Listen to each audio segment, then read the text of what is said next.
So SEMrush is a keyword research tool which you can use for researching for keywords, which can help us to rank our websites on top of search result pages.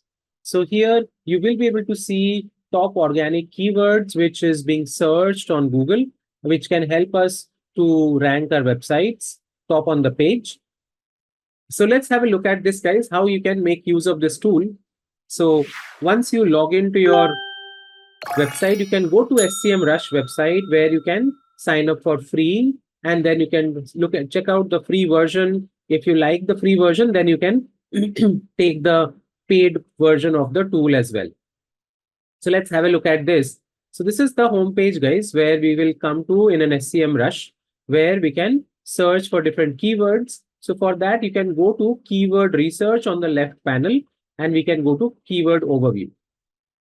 In keyword overview, you can put the seed keyword for which you want to get keyword ideas.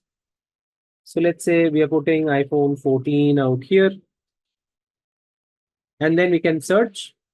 So now the tool will give you a lot of data, like letting us know the volume right now, the global volume for the keyword across the board, and then the other search queries which are happening. You can view the other keywords as well out here, as well as you can see different keywords in the question format, which we can get here as well.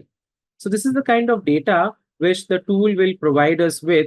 And from here, we can have a look at other keyword suggestions, keyword ideas, which we can get, which we can then make use of in our content creation, in our websites as well. So you can see now these are all the different types of keywords they're providing us with. And now you can, if you have the paid version of the tool, you can export this data and then use these keywords in your blogs, in your content creation of your website, so that our website gets optimized for such keyword and it ranks high on the Google search results.